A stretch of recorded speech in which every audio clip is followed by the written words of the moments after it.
Hey, folks, for episode 59 of the Rental Roundtable, I had on my friend Jesse Buckingham. We've known him since 2018. Jesse's the former CEO of Record360, former advisor to Quipli in the early days, getting started, and now the current founder and CEO of Vooma, an AI agent for freight brokers in the trucking space.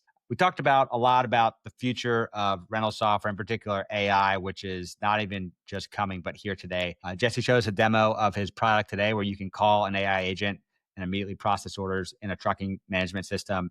We talked a lot about the pros and the cons of AI coming. And if you want to hear an expert riff on where AI is today and where it's going and how it can impact equipment rental owners, particularly equipment rental software, I think you'll enjoy this episode. I love this stuff. Jesse's a good friend.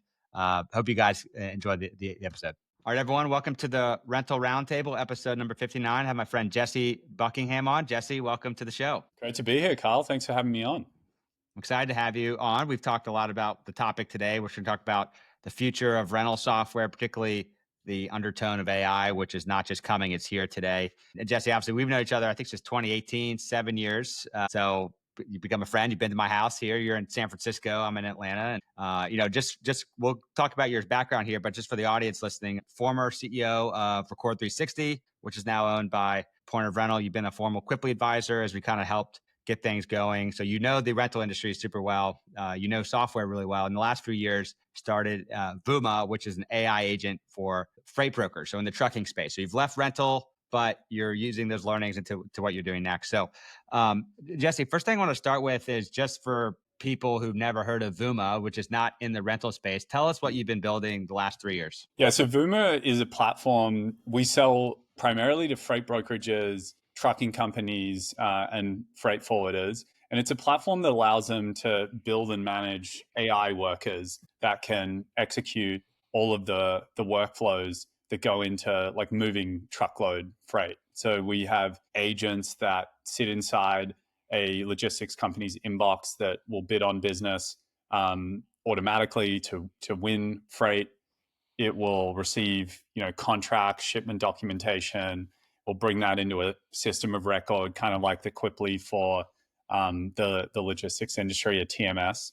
And then we will have AI that will call facilities or like navigate to facility websites to book appointments for trucks, and then will help to post those loads onto load boards. And then we have voice agents that will answer calls to negotiate with carriers to try to book them, and then track those trucks. So really, we have it's an orchestration platform that allows you to like build and manage these workers that can execute kind of all across the load life cycle. And so we work today with brokers and logistics companies of all sizes. We have folks that are kind of like smallish, like 15 people business, all the way up to like many of the largest companies in the space that are doing, many, many billions of revenue. Yeah, and I guess maybe sometimes I'm a smooth brain over here, so I need to simplify things. But what do you mean by agent, right? Because I think a lot of people hear AI and they think ChatGPT, right? And agents are certain. Yeah, I think that like the whole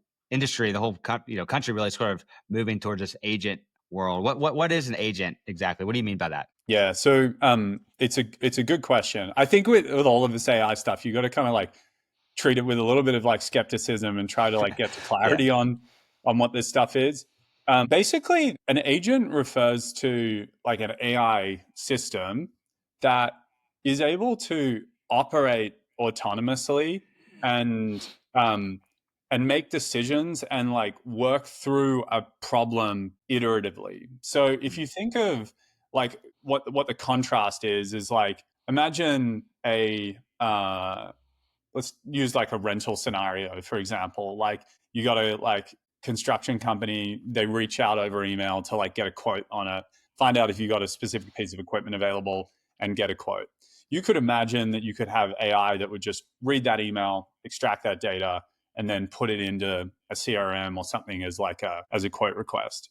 An agent would be a system that would be able to is listening for that email, is able to understand that it's a quote request, is able to then go and look up a bunch of data about what equipment is available and what the price sheet is able to then respond to the customer to like ask clarifying questions about like missing information, for example, answer those questions in a back and forth way, and then go and actually like book that piece of equipment, for example. So the idea is that it is a AI system that can kind of follow like loose levels of instructions, and even some of the more advanced versions of agents can actually like build their own instruction sets on the fly. So you could give the system a like problem that you want to solve, and it will sort of figure out a plan for how to go and solve that, and maybe ask you some questions to clarify what work needs to be done, and then it will go and actually start doing that work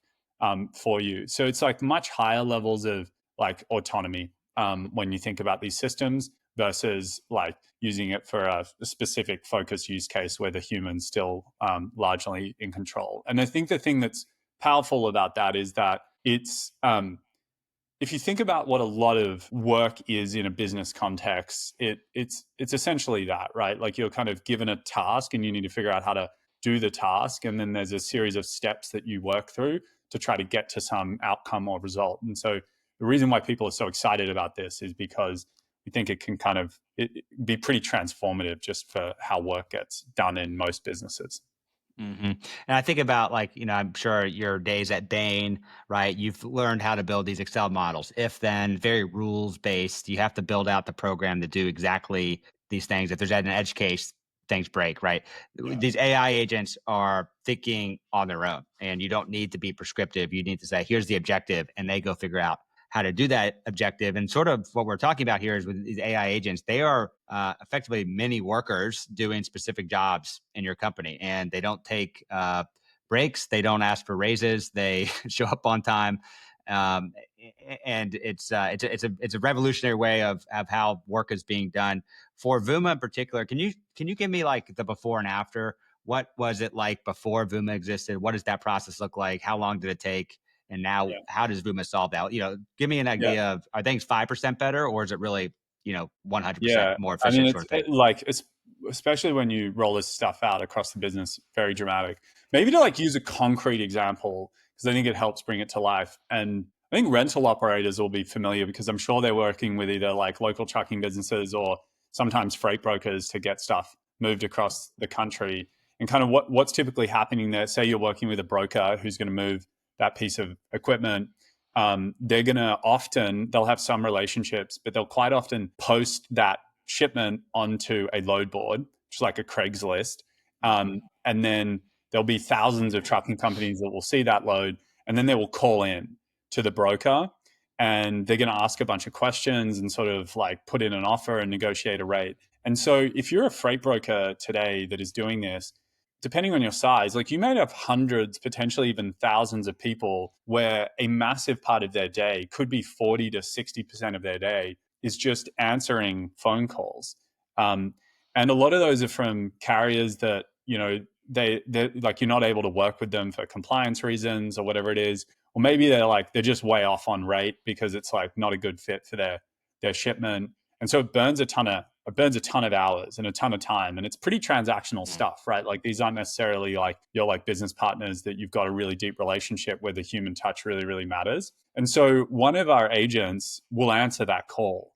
And instead of like the lines being full and those carriers having to wait on hold for like, potentially 5 or 10 minutes, and then only to kind of get on the line and have a human that like is like, I can't even work with you. But meanwhile, there's somebody else who was like sitting on hold that load would have been a perfect fit for. So we have AI basically that can answer 100% of those calls. It can ask questions to like qualify the trucking company from a compliance perspective, and then actually book the freight. In fact, Kyle, like if it would be fun for your audience, I'm also sometimes the best way to bring this to life is to actually just do a live demo of what Yeah. this looks like. Let's do it. And I think it's important for our audience. We hear AI, it's like, okay, that'll be here in the future. And, you guys are doing this today, right? It's already live. It's being used by, thousands of people on a regular basis, right? This is not hypothetical. This is a real thing that it's been rolled out in the trucking space right now. Yeah, that's right. I'd love to hear the demo. Do you got the demo set up? We can give this a test. Yeah, so I'm going to pretend here, I've got my phone here. and I'm going to pretend to call in to this freight broker. I've just seen a load online that I'm like interested in. So I'm going to call up and our voice AI is going to pick up and have this conversation. So I'll go ahead and call. Vooma Logistics, this is Jesse. Can I get your MC number? Yeah, it's 211084. So it's going to look me up in the system. Transportation, do you see a reference number? Yeah, the reference number is 45678. Got it here. It's 22,000 pounds of flooring, dry van, pickup in Louisville, Kentucky, March 20th, 11:30 a.m., and delivery in Grand Rapids, Michigan, around March 28th, 4 a.m. Note, there's a 50 cash fee for a port escort if your driver doesn't have a port card, but that's reimbursed. We're firm on 700. Does that work for you? 700 is not a lot, but hey, question for you. Like, I haven't met many freight brokers that have an Australian accent. Like, where are you from? Good ear, mate. I'm from Australia originally, but I'm here in Chicago now. Let's get back to business. What rate are you looking for? I'd need to be at like 900 for that at least. All right, let me see what we can do. Give me a sec. Yep, no worries. All right, we can come up to 750. How's that sound? 750 works. Yeah, let's lock it in. Great. When's your driver available? He's available now. We're good to go. Perfect. I'll get everything finalized. Transferring you now to wrap it up. Cheers. Okay, thank you. Hang tight. And so then that would transfer to somebody in the team who could then, finalize the contract, essentially. Yeah. And so this AI is answering thousands of calls every day for brokers across America. That's crazy, right? And that's also probably the tip of the spear of what else you could solve for in the trucking space. And so you guys have built this AI interface and it plugged into effectively the Quiplis of the trucking space, right?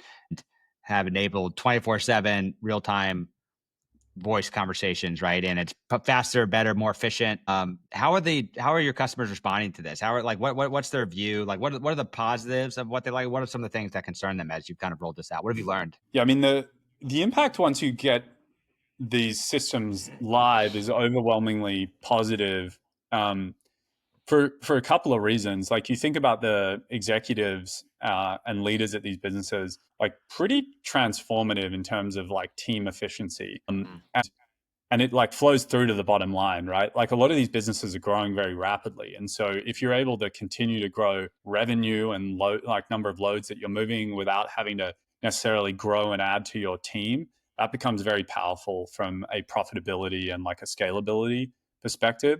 But then if you think about like the actual team members themselves, there's always a bit of apprehension initially to, let go of relationships or have AI kind of representing them.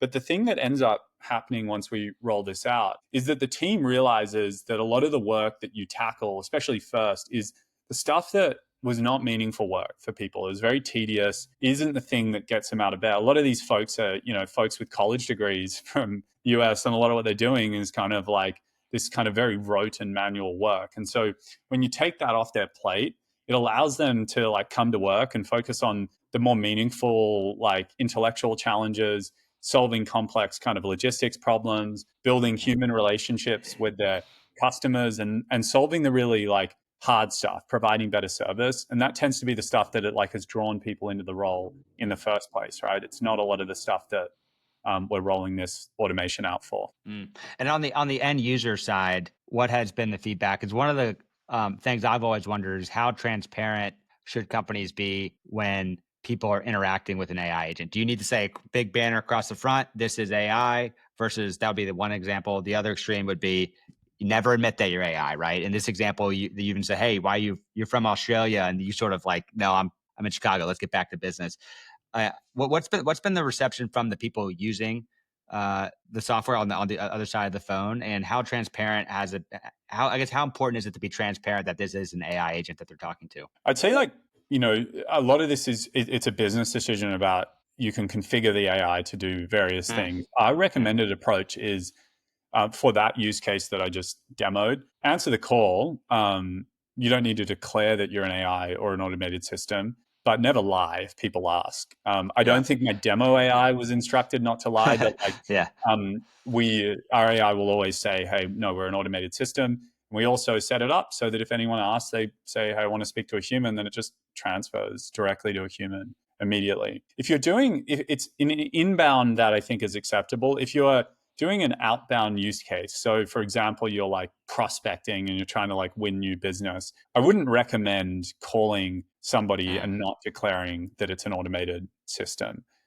So it depends a little bit on what is the situation or the use case, as well as the sensitivity of your customers.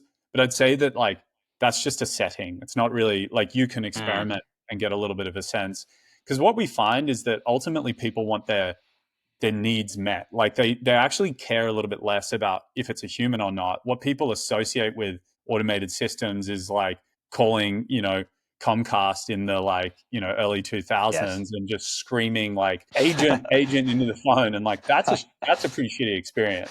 If you speak to an AI and you get onto someone who can like solve your problems and like is speaking really fluently and like you get whatever it is that you need done, that is usually a really good experience for people. It's not for everything, but there's a lot of these business transactions where there's just something that you want. And so if you can deliver that like efficiently and well, that like ends up being a better experience for people. I have PTSD from 10, 15 years ago. You call Comcast and you're yelling like, speak to an agent. And they're like, great, we've upgraded your service. It's like, no, I did not say that. Right. That's not where it is today. Right. It's much different now. I'm curious. Actually, I want to make one more comment. I have actually used a tool like yours. I still remember the only one time in my life I know that it was an AI agent, but it was 6 months ago. I was calling a plumber and I was talking for like 4 minutes. And it was like a half-second pause. That for 4 minutes, I was like, I think this may be an AI agent. So I had my wife in the room, and I was like, can I ask the agent if it's an AI agent? And she was like, you cannot ask it because if you're wrong, you're gonna like insult this person. And I was like, are you an agent? And they paused. It was like, yes, I am. But I mean, it fooled me for 4 minutes, and it was. And by the way, now that I knew that it was an agent, I don't really care. It was solving my problem. If you can solve my problem in 4 minutes, that usually took 15 minutes and a callback. Yeah, give me the 4 minutes, right? The user experience is better, and ultimately, I think that's what people will resonate with. I'm curious on your experience in the rental world. Obviously, you ran Record360 for several years. With your time as an advisor there, it was over, I think, 5 years. And obviously, you spent some time with Quipli getting us off the ground. So you've seen the equipment rental world. You've worked in software companies in equipment rental, now in the trucking space. How similar and how different are those spaces, particularly when it comes to technology adoption? Because what I'm wondering is, you now have been rolling this out in trucking. Is that something that could be a fast follow coming into the rental space? Yeah, I think so. I think every industry is going to start adopting this technology. Like, I don't think it's specific to logistics. I think a lot of it kind of comes down to how quick and immediate is the ROI that you can get, and how does that make you more competitive in the market. When you're working with freight brokerages, a freight broker is a lot of people that are doing work. And so if you can put things into place that like make those people much more efficient, then the returns is really, really strong. I think we're going to see this. We're seeing this play out a lot in construction as well. We're seeing it play out all through logistics. I would imagine that a lot of this stuff is going to come into the rental industry. And I think what it takes though is like strong operators that really understand the workflows quite deeply and know how to translate AI into like impact. Because it's sort of, I mean, AI is a tool. It doesn't really matter. Like it exists to kind of like solve problems. And so being able to like translate that really well matters. So for me, it's kind of like looking at what is that business process lifecycle, and where can you start to introduce AI to make things more efficient. I think, one thing that is going to happen in every industry, rental included, is that I think we are going to offer customers the experience to be able to interact 24/7 with AI to answer questions about the business. It would have access to business systems. It would understand pricing, inventory, all of that sort of stuff, so that you can have somebody on the front end that's representing your brand really well. But it really like follows all the way through. Like in rental, there's a lot of work that goes into the details around invoicing and how you bill for things and reconciliations, and all of that will be done by agents in the future. And in fact, like we're implementing that in our business now, where we have AI that is handling all of our invoicing. And I think that just sort of like you can kind of map the order to cash life cycle and start to think about what is the model today. And usually the model is that there is some person that is doing work by taking data from one system and putting it into another, or and that might be having conversations, might be kind of emailing back and forth, and then putting it into a system that then triggers the next step in the workflow. And I think a lot of that will start to become blended, where the kind of business process and the system become like very tightly integrated, and kind of role of the person is to like manage those workers to get work done. I think what you touched on there which is important, is like the convenience aspect. Like, how do you make it better for the renters or the end user, right? And one of the things you've solved is 24/7, you get picked up on the phone within 5 seconds, right? You're like, you could talk to someone anytime at any moment. Like right now, I could use it. Like that doesn't exist unless you have a team of people just constantly waiting by their phone, and you're overstaffed. That's a bad business model, right? That's why that doesn't work like that. I think part of the promise for, when we started Quipli with online renting was you can engage 24/7, right? Because before that, you had to only call, you can only email when people were awake, right? And the customer portals come out and people can pay bills online whenever they want, right? And that's sort of a scratch the itch here. But if you're doing an online rental, you only can choose from a certain amount of products on the website. Maybe you can see inventory, but it's a very like sort of rigid sort of flows you have to go through. What you've sort of shown here is the dynamic aspect of this, where things are complicated and it's a conversation that generally requires a human. You've enabled that 24/7, right? That's sort of what the program that you've built there, which I think is pretty powerful. I'm curious about how, kind of going back to 2022, like when you got on this, right? You were one of the, I remember using ChatGPT for the first time in 2022. I was like, wow, this is amazing. At that point, you were already building Vooma. Like, how did you know this was going to be a trend back then? Like, what were some of the early signals that you were like, hey, I need to go build a company around this? This is a transformation, generational sort of technology. Just looking back 3 years, you were right and you were early. How did you see that? How did you see that trend back then? It's funny because it felt very obvious that this was going to be really impactful. I think the reason for myself was I'd worked a lot in the logistics and the rental industry, but in the logistics industry, it's like especially acute, where there was a lot of software and technology that was getting built to solve workflow problems. But when you actually looked at like what those businesses actually looked like, it was still just a ton of people that were doing a lot of repetitive tasks that were in that moment getting like outsourced often to Central America or the Philippines or to like BPOs, because they were simple enough that they could be it could be like clearly articulated like what you needed to do. And then when as an entrepreneur, right, you're always looking for these sort of inflection points where something about the world has changed, which means that maybe like problems that were like not solvable previously were now solvable, and that like represents like a big opportunity to do something differently. And one of the big things that had happened was that these large language models were introduced. And so I was working with my co-founder. He's a AI and ML engineer. And this was before ChatGPT. We had access to the GPT-3 API. So this was before the days where you had this notion of like an assistant or anything.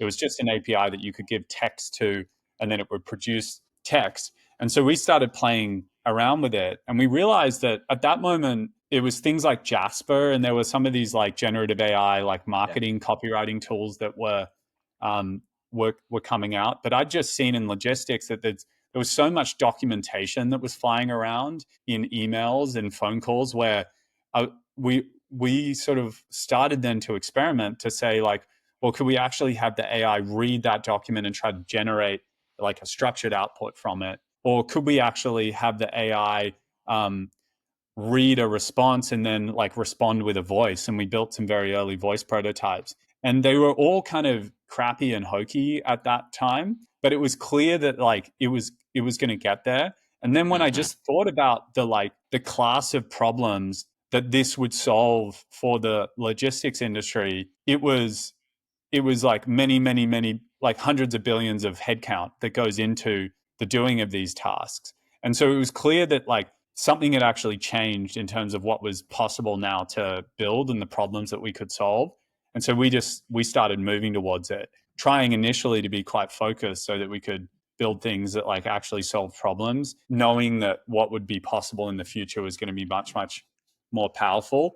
And then you look at like, by the way, this is actually how every business works, right? Like they all have kind of versions of this problem, and like most of the B2B economy has like variants of these. And so it felt like, like an internet moment. Like as an entrepreneur, I'd often thought back to like, I wish I was like, Yeah. I wish I was in my like professional age when like the internet came around. And then it kind of hit me that I was like, hang on, like we are right at the beginning Yes. of what is, I think, going to be the most important technology cycle that we have ever seen as humans. And that's like such a grandiose statement, and it sounds like wild.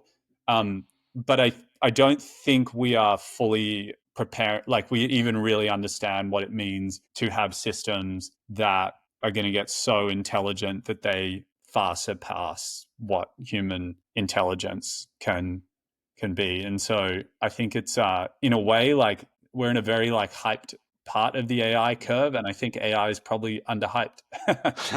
Is a wild statement. Yeah, I have come around to that view myself.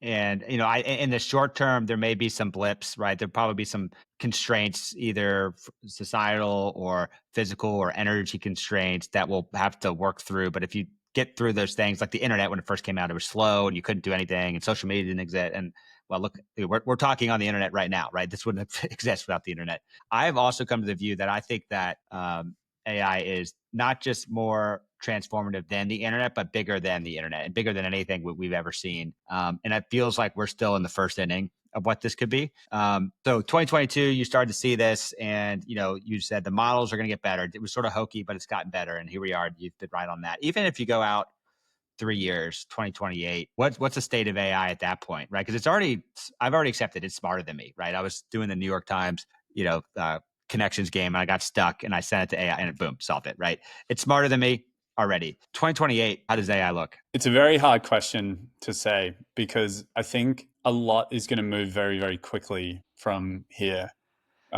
You speak to, and this is not private information, but if you follow the researchers at a lot of the leading labs, a lot of them feel like there is a clear path from here towards AGI, which is, commonly defined as like a system that is as good as or better than humans at most like commercial tasks. And the thing that could happen from there, and no one really knows, but there's like potential there that like one of those human tasks is AI research, right? And so if you can have an AI that is very good at AI researcher and perhaps better than the best AI researchers, that you can spin up millions of them instantly, that you will probably then get this acceleration of intelligence from there that will be kind of superhuman.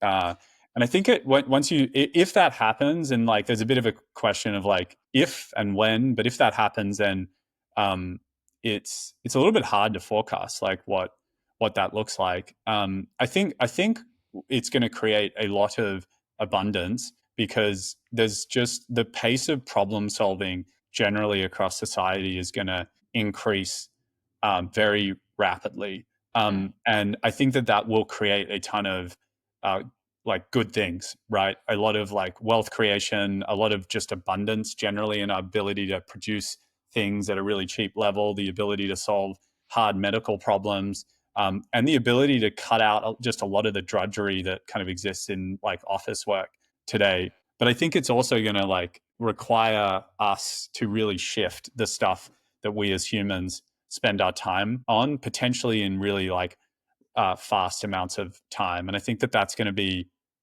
potentially like a rocky process. Transition and change usually is.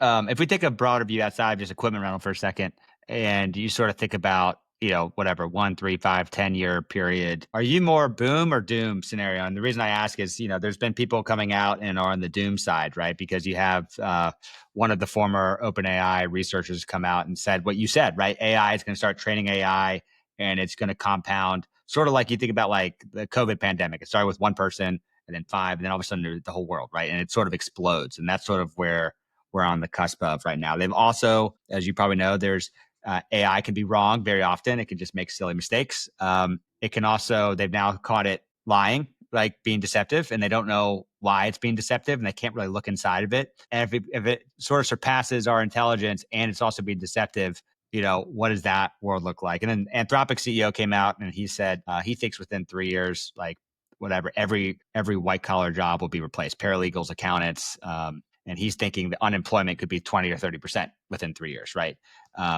Those are all like, we can't even understand what that means. We've never really seen that before.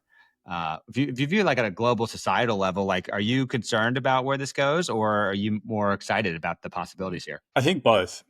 I think both, because I think there's like a range of outcomes here that are possible.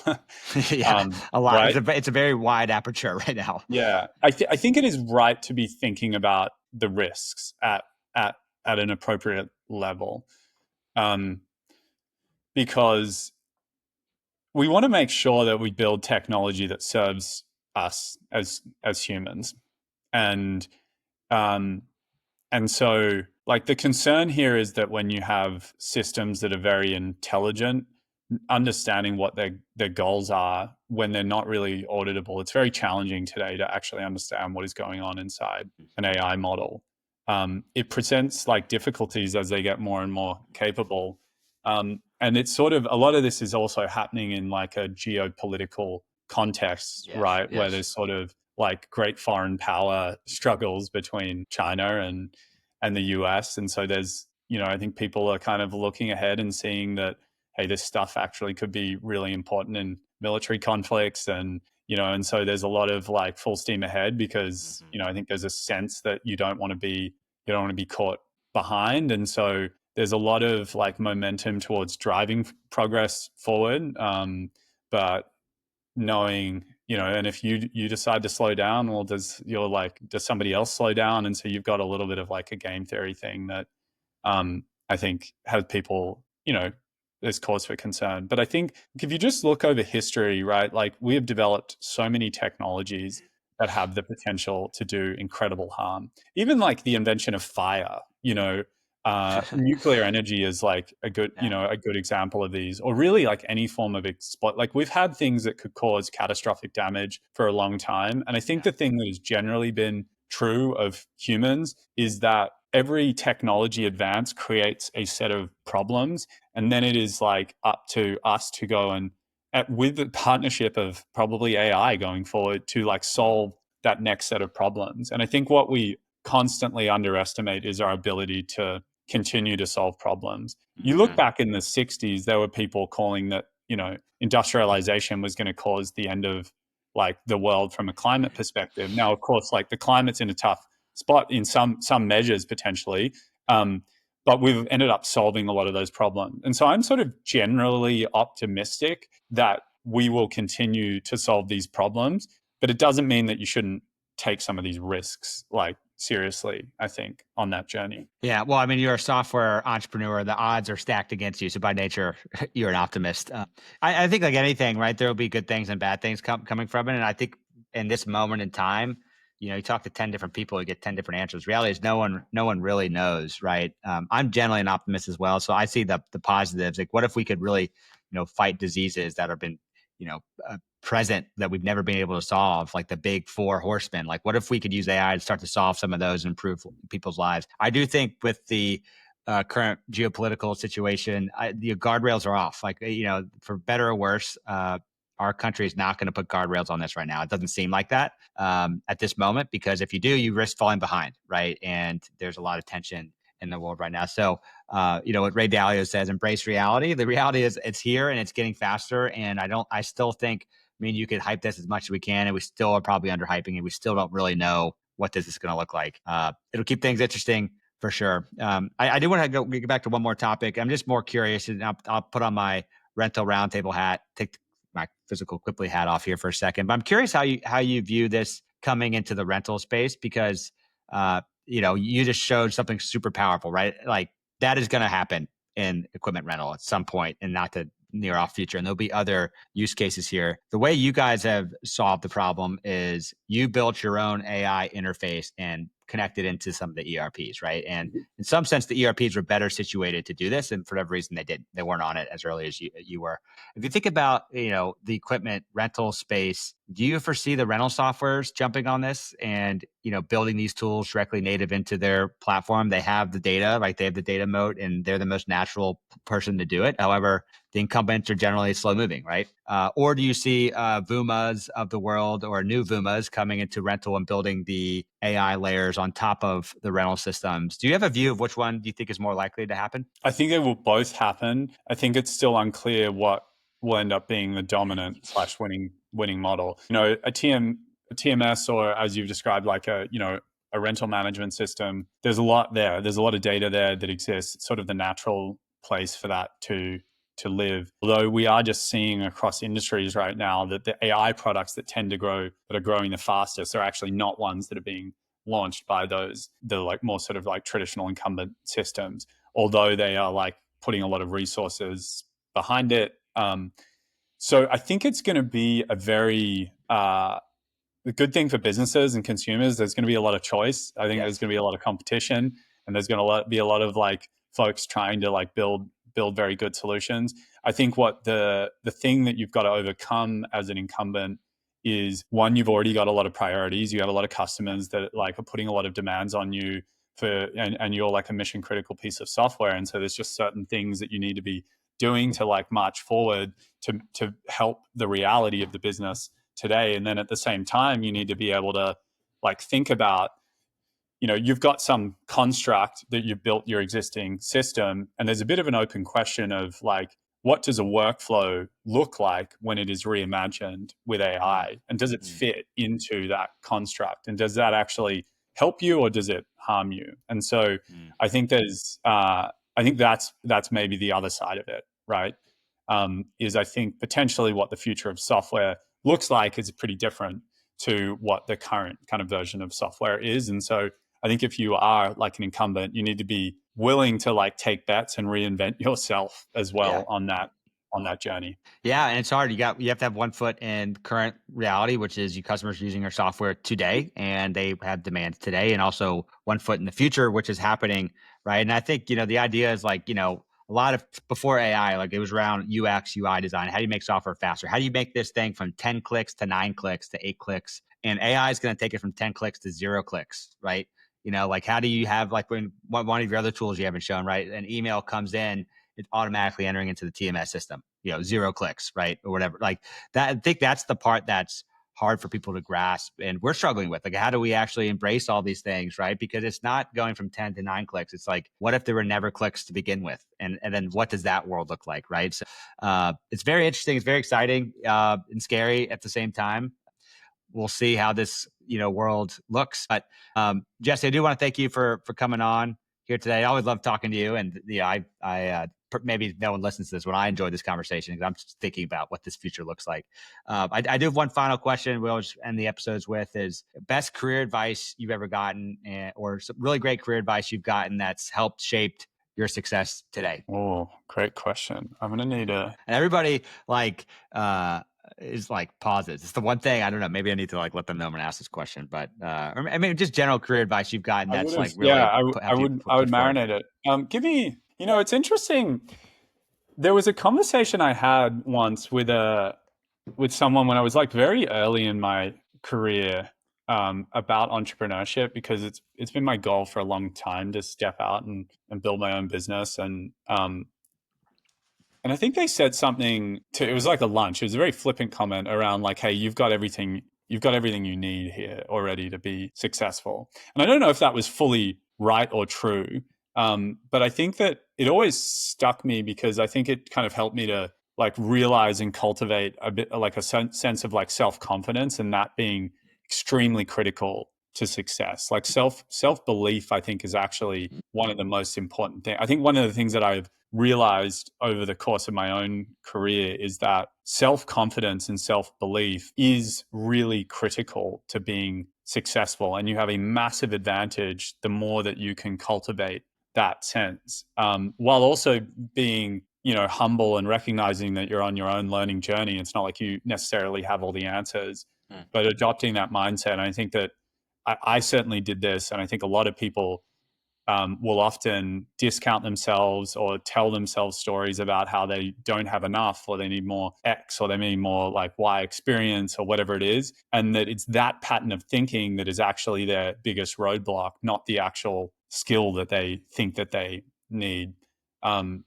So I don't know if it's the biggest, but it's the one that came to my mind when you asked the question. Yeah, that's great. Obviously, you were at Alpine Investors, which is the group that owned Record360 at the time you were there. And Graham Weaver is the founder. I'm sure you know Graham. He was just on a podcast last week, Invest Like the Best. I don't know if you listened to it, but he talks about limiting beliefs, and he's huge on visualization, mindset. He'll say he won't even start work till 10 a.m. because he's spending the morning journaling on his goals for the day, how he's going to show up, what are his 5-year goals, long-term goals. And he's the mindset. That's where the game's win and lost. I resonate with that. And I've seen that in my own life as you sort of go through life and you have these limiting beliefs, and they're limiting and they're not even true. Right. And I think the confidence part is super important. Totally. Well, Jesse, thanks for coming on here. We'll play this again and do another episode in the future and see how accurate we were on these AI predictions if they haven't taken our jobs by then. But exactly. Always good to catch up, Jesse. Thanks for coming on the show. Curious. Great, Carl. Thanks for having me on.